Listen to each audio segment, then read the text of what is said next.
T. Huh?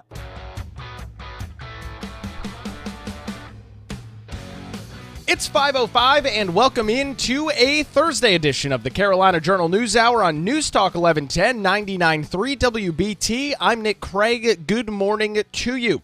Keeping our attention this morning on what has been a busy 2 days, the 2024 presidential election said and done.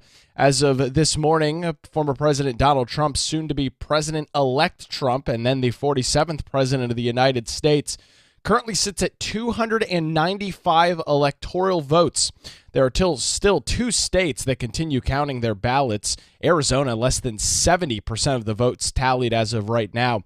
In that state, Trump currently having about a 6-point advantage over Harris with 69% of the vote counted there. And in Nevada, a close race as well with about 90% of the ballots counted. That race is currently 50.9 to 47.2, so about a 3.5-point advantage there for the former president, likely shooting him over 300 electoral delegates heading into the inauguration. That will put him obviously well over the 270 that he would have needed to become the next president of the United States. Now, that race, and of course we talked about that yesterday morning, the Associated Press officially calling the race for Trump while we were on the air yesterday morning. Other powers, of course, the Senate and the House continued to be discussed. Republicans will hold a majority in the Senate. They picked up 3 additional seats that they weren't planning on. They're currently at 52, with currently about 5 or 6 races still uncounted, including a race in Pennsylvania, where that is continuing as of this morning. The House, however, still continues to be tight. Republicans or Democrats need 218 to have the advantage in the lower chamber. Republicans currently have 205. Democrats have 190. There are still dozens of races that are outstanding. One of them that has not officially been called but will go the way of the Democrats is a race in North Carolina. Congressional District 1, which was the only swing district in the state, well, it looks like it will be won by Democrat incumbent Representative Don Davis. As looking at the election count and vote tally this morning out of that race, Davis, with about 99% of the vote in, has about a 5,000 vote lead. It's a very close race, a 5,000 vote lead over Republican Lori Buckout in that race, 49.4 to 47.8. There are still provisional, mail, and some other ballots that do need to go through, so we could potentially see that heading towards a recount territory, depending on what that looks like in the next couple of days. But in all likelihood, Don Davis will be reelected to the 1st Congressional District. So going back to the House map, that will be 191 for Democrats, 205 for Republicans, with a bunch of races still outstanding. We'll continue to track that throughout the remainder of the week. And of course, for Republicans and Trump, getting that mandate on election night, having control of both the House and the Senate, will be pivotal for them as they try to push forward their agenda. So turning our attention back to Congressional District 1, Davis said in a press release yesterday, "My deep passions lie in fighting for the families of Eastern North Carolina. I'm wholeheartedly dedicated to understanding and addressing the challenges and aspirations of everyday citizens in our community, and I am genuinely appreciative of all of your incredible support." Davis was reelected to his 2nd term with almost 185,000 votes. Looking at some other quotes coming in, Buckout in a press release saying, "Thank you to the voters of North Carolina's 1st Congressional District. I've spent my life fighting for our country, fighting to defend our Constitution, and yes, fighting for extraordinary greatness in America, just like all of you. It was an honor and privilege to campaign to serve the people of Eastern North Carolina." She congratulated Davis on running what she called a spirited campaign as well as a hard-fought victory. She said, "While Don and I have different visions, it's obvious to everyone that he cared about the district." She emphasized the importance of the economy and securing the border, echoing Davis's comments during his campaign. Buckout acknowledged acknowledged her hope that Davis would work with President-elect Donald Trump's administration to accomplish those goals. She told the Carolina Journal, "President Trump has stood strong for working families, and I am glad to know President Trump will once again be in the White House fighting hard for an America First agenda that protects and promotes American jobs as a top priority." According to Mitch Kokai, senior political analyst over at the John Locke Foundation, he has joined us many a times here on the Carolina Journal News Hour. He says Buckout's concession closes the door on an election that saw North Carolina's U.S. House delegation shift from an even 7-7 split between the two major parties to a 10-4 split favoring Republicans. He says observers expected a new map drafted for the 2024 election cycle to shift at least 3 congressional seats to the GOP. A Buckout win over Davis would have flipped a 4th seat from blue to red. In Tuesday's congressional races, all 8 incumbents other than Davis won re-election, including Republicans Greg Murphy, Virginia Foxx, Congressman David Rouzer, Richard Hudson, and Chuck Edwards. Democrats Deborah Ross, Valerie Foushee, and Alma Adams all winning new 2-year terms for those candidates as well. 5 new Republican members will join North Carolina's congressional delegation. In the 6th district, it's Addison McDowell. He won 69% of the vote there. Mark Harris won 60% of the vote in District 8. Pat Harrigan with 58% of the vote in District 10. Brad Knott securing 59% of the vote in District 13. And the current and soon-to-be outgoing Speaker of the North Carolina House, Tim Moore, won 58% of the vote in District 14. Those candidates, all new, will be freshmen up in Washington, D.C., as this new Congress is sworn in, the 119th Congress.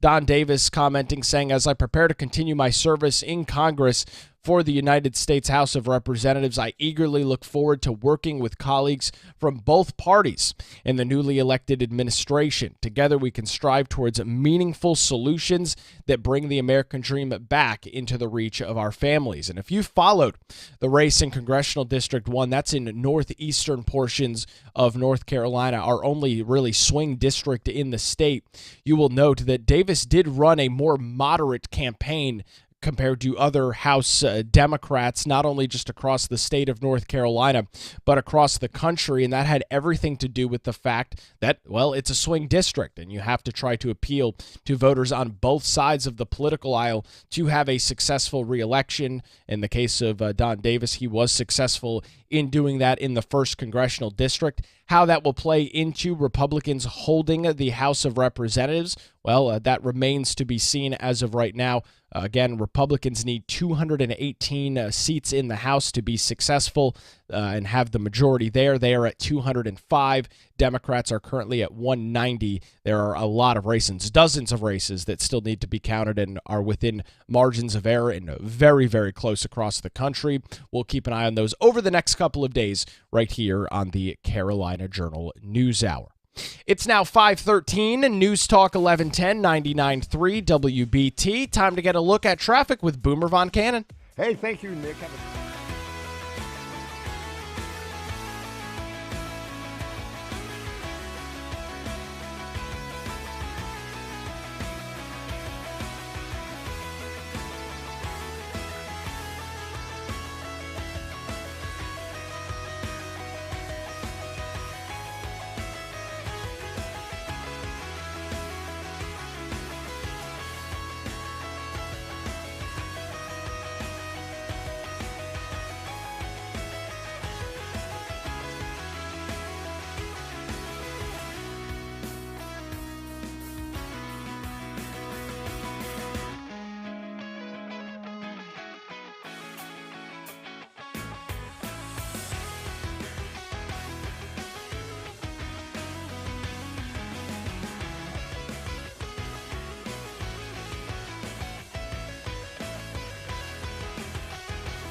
It's 5:19. You're listening to a Thursday edition of the Carolina Journal News Hour. I'm Nick Craig, News Talk 1110, 99.3 WBT. You can also check out our live stream on YouTube each and every morning. Just head on over to the Carolina Journal YouTube channel or download our podcast. You can find that in all of your favorite apps, or head on over to WBT.com and click on the podcast tab.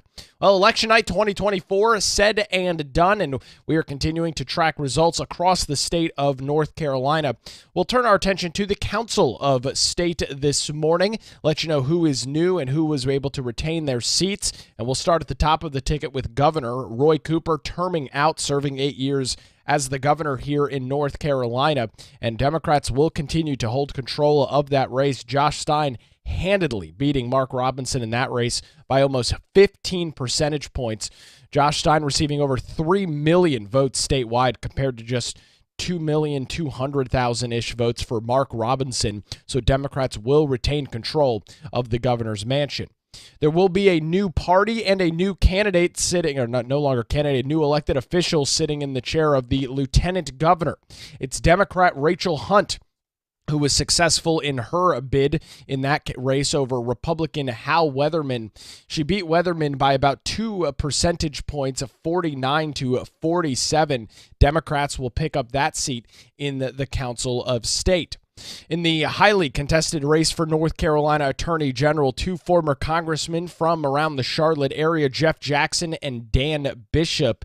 Well, Jeff Jackson was successful in that contest. That race decided in a total of 51 to 48.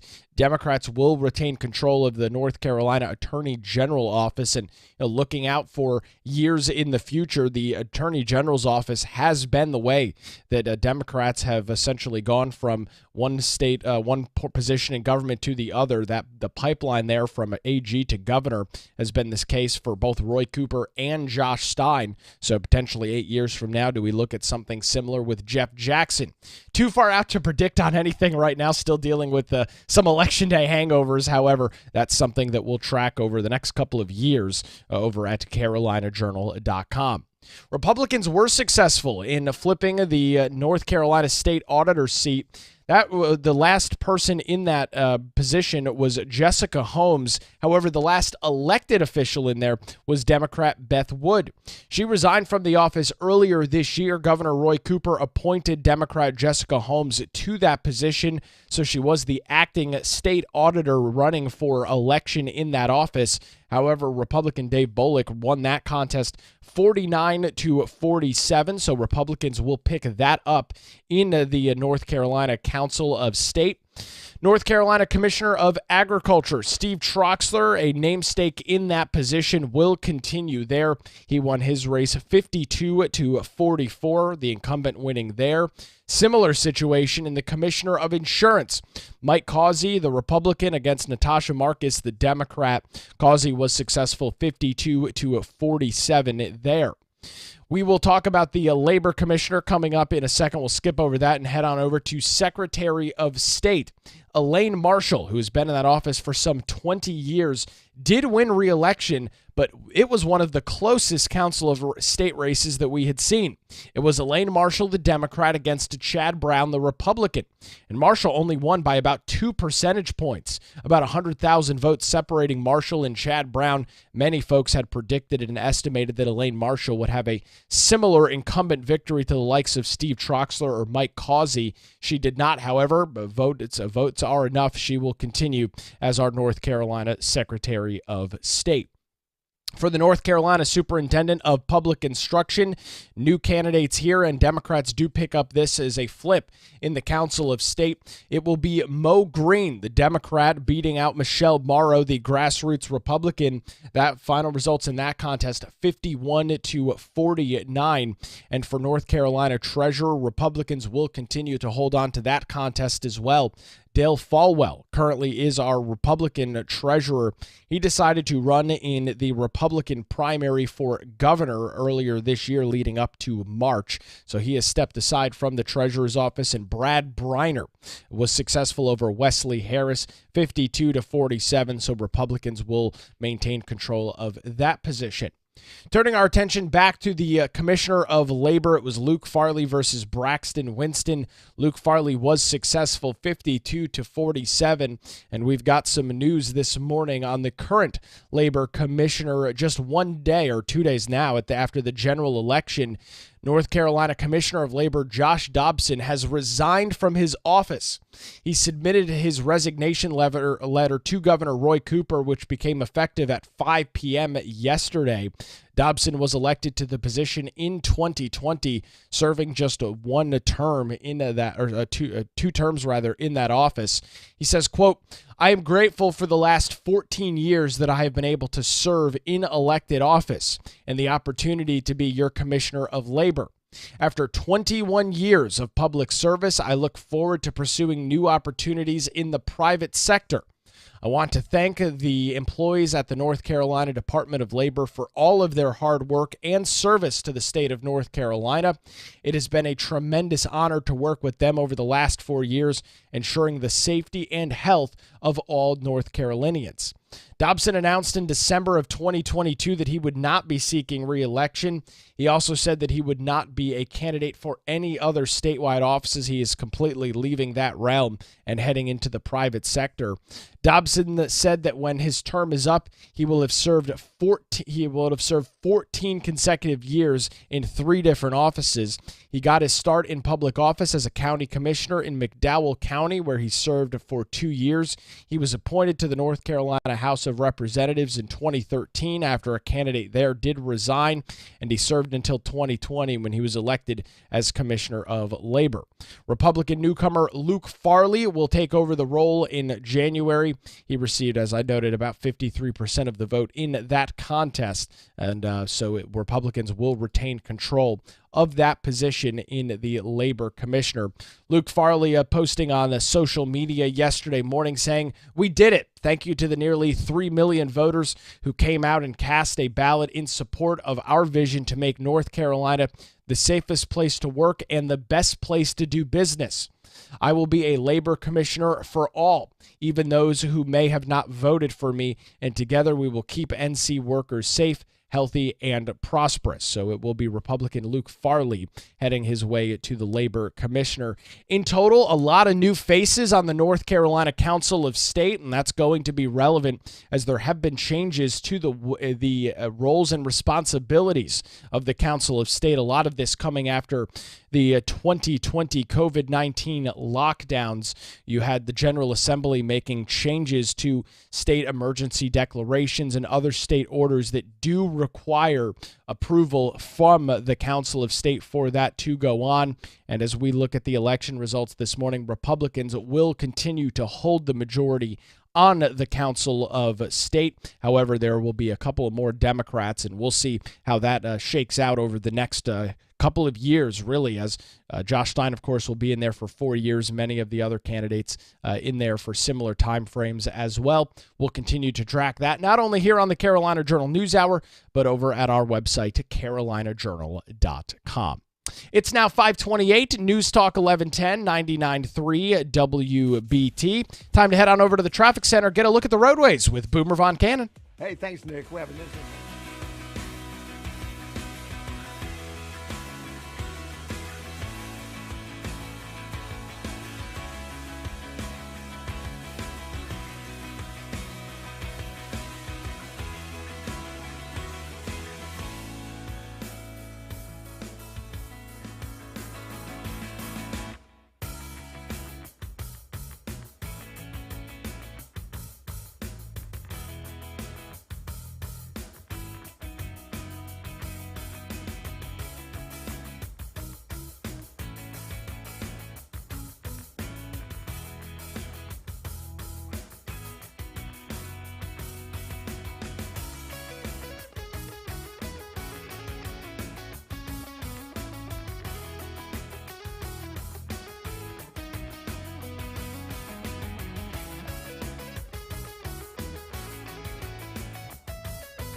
Huh?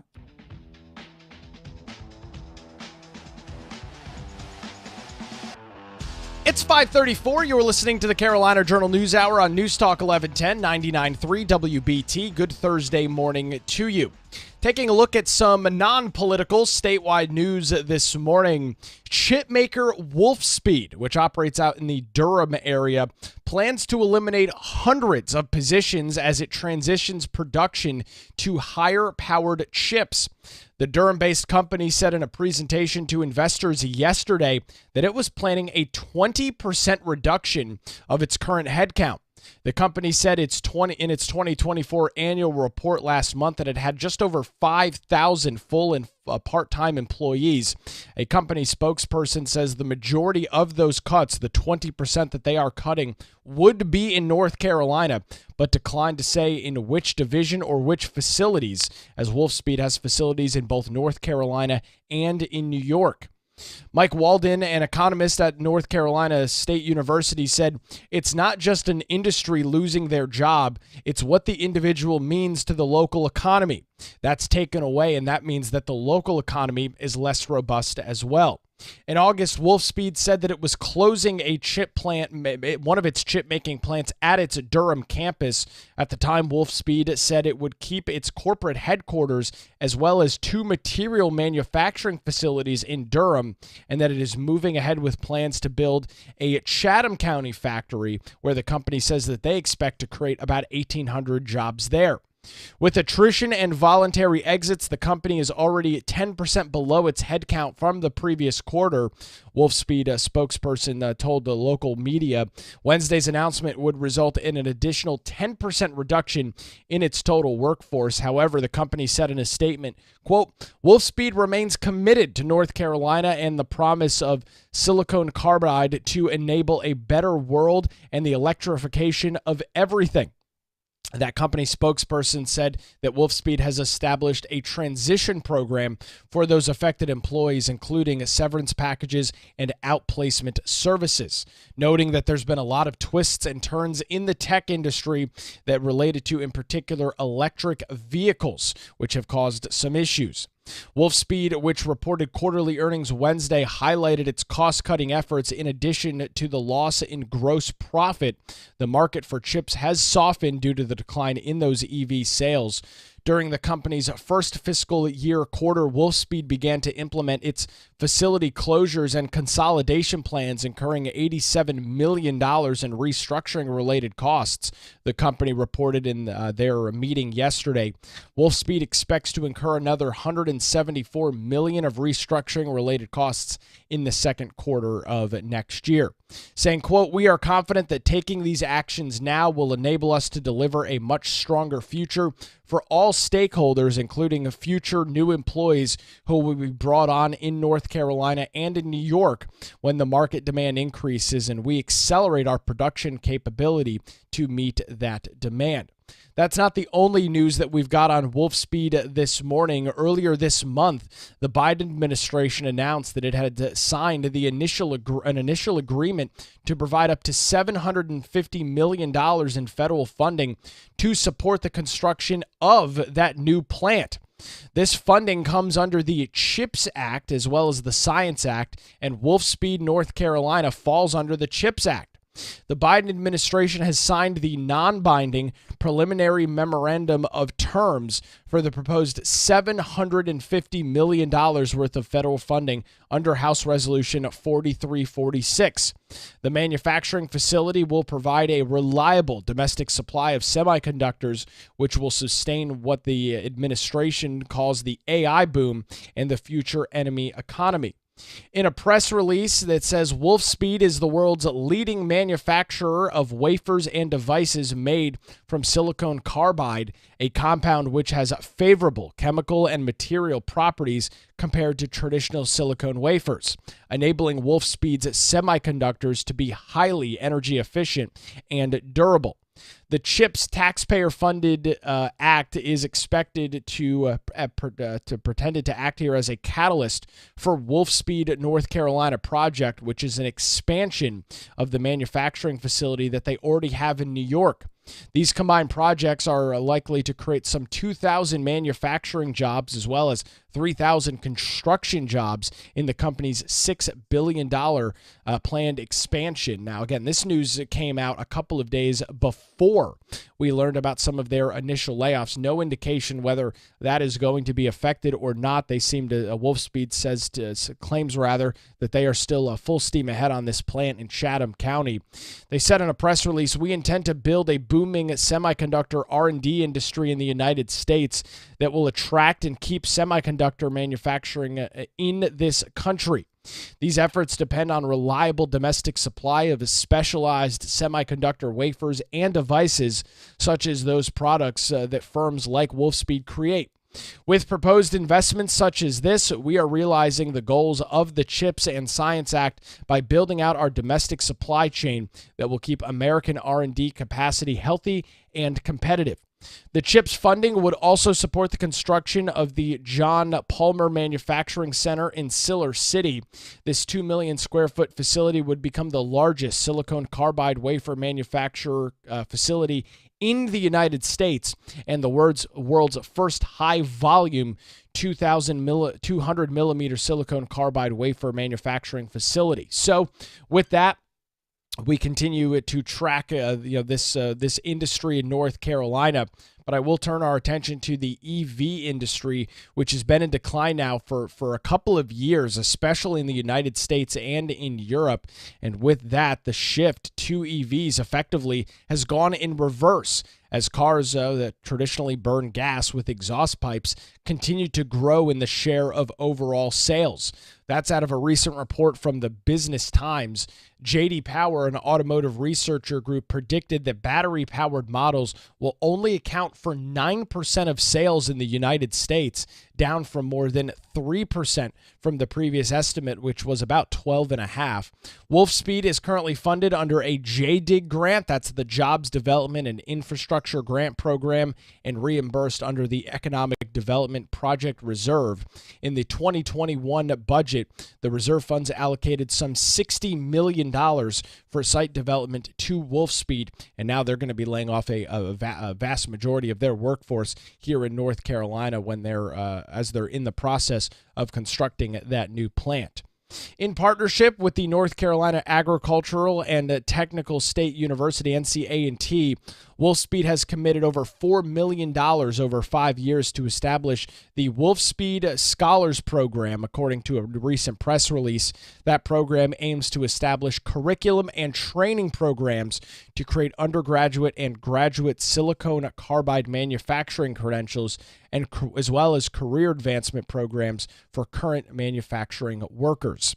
So you've got a situation here, a company that has received a lot of state dollars, a company that is looking to receive a lot of federal dollars under the CHIP plan. And the headline this morning after a press release yesterday about a 20% reduction for Wolfspeed, and a vast majority of those cuts will come at their Durham manufacturing plant. Again, they are in the process of building a new facility in parts of Chatham County. We'll continue to keep an eye on that, not only here on the News Hour, but over on our website, carolinajournal.com. Hey, if you miss any portion of the show this morning, I encourage you to check out the Carolina Journal News Hour podcast. You can find it in your favorite podcast app. You can also head on over to WBT.com, click on the podcast banner, and download the News Hour show there. It's now 5:43, News Talk 1110, 99.3 WBT. We will take another look at traffic on this Thursday morning with Boomer Von Cannon. Hey, thank you, Nick.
It's 5:49. Welcome back to the Carolina Journal News Hour on News Talk 1110, 99.3 WBT. Turning our attention back to election results this morning, it was President Donald Trump successful here in the state with almost 51% of the vote compared to 47.5% of the vote from Harris. The final vote tallies, which will be certified over the next couple of weeks, has Trump with 2.8 million votes compared to Harris's 2.6 million votes.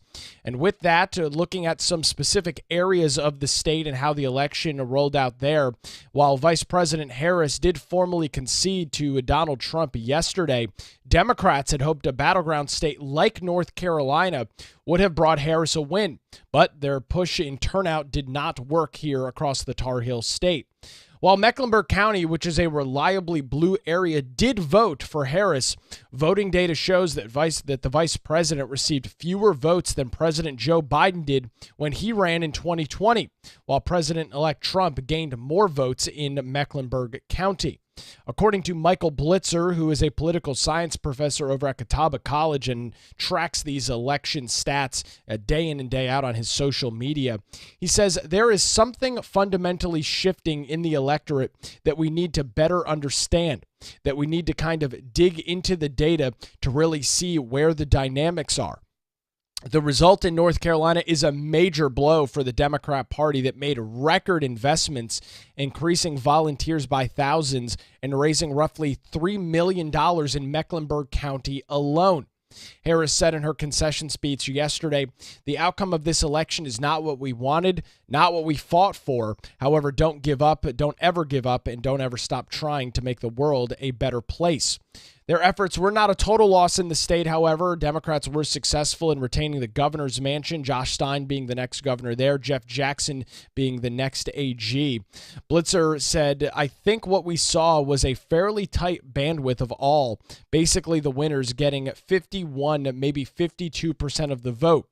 In my read, about 5 to 6% potentially of North Carolina voters are those that are classically split ticket voters, if you will.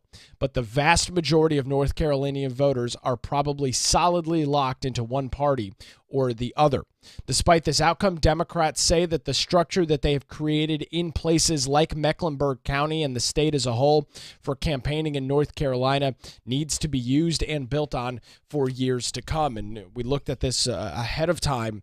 There was some early signs with those early voting numbers that Democrat turnout in places like Mecklenburg County, like Wake County, were not anywhere near where they were just 4 short years ago. And this is going to be something that you will likely see the North Carolina Democrat Party reflecting on in the coming weeks and months as they gear up not only for the midterm elections in 26. There will be a Senate race there. Tom Tillis will be up for re-election if he decides to run, but obviously the presidential election coming up in 2028. And as we look at North Carolina, you look at a state that while it is purple in terms of its voter registration, the lion's share of the state is solidly red. When you look at the electoral map, you've got these Democrat hotbeds, areas around Buncombe County and Asheville, the Charlotte area and Mecklenburg, and as well as the RTP state capital area, the mix of Raleigh, Durham. Those are those blue Democrat strongholds, which did see those lower voter turnouts,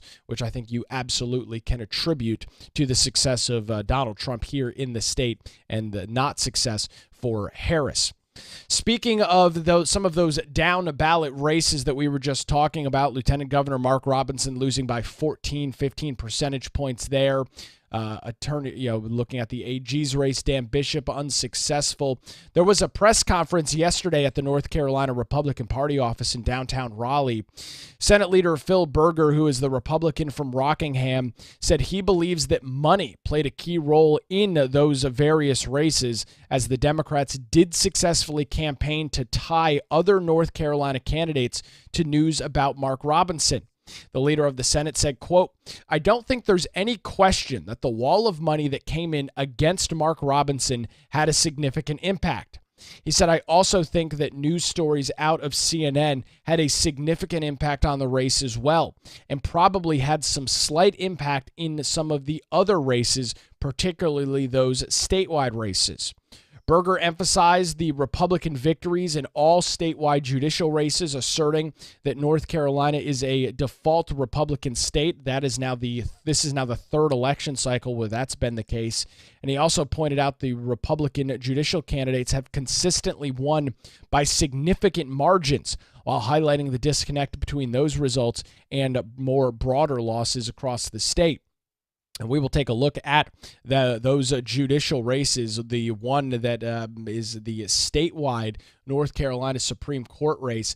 That race is down to the wire. Just 10,000 votes separate Justice Jefferson Griffin and Allison Riggs, the Democrat, Riggs being the Democrat in that race. The percentage-wise margin. Take a listen to this. Jefferson Griffin, who is currently leading that race, has 50.09%. Allison Riggs has 49.91%, an unbelievably close margin. That is something that we have become accustomed to with these statewide judicial races, and that race, more provisional ballots will come in and is likely going to head to a recount with such a slim margin. However, it is still 10,000 votes. We've seen Republicans win that race by less than 400 votes in years past. So back to yesterday afternoon, I should say, when the leader of the Senate, Phil Berger, alongside other Republicans in the state, were at the North Carolina Republican Party. Phil Berger wrapped up his comments by saying, all things being equal, good Republican candidates can win by several points, and I think the judicial races show that more clearly than anything else. Representative Destin Hall, who is poised to become the next Speaker of the North Carolina House, Tim Moore, ran for Congress. He did win his race there. Added that Democrats redirected over $4 million from the gubernatorial race to down-ballot contests in the final weeks. The TV broadcast spending targeted battleground districts, making a tangible difference in close races. Hall suggested that Democrats felt confident enough in their gubernatorial candidate, Josh Stein, that they diverted resources to other races.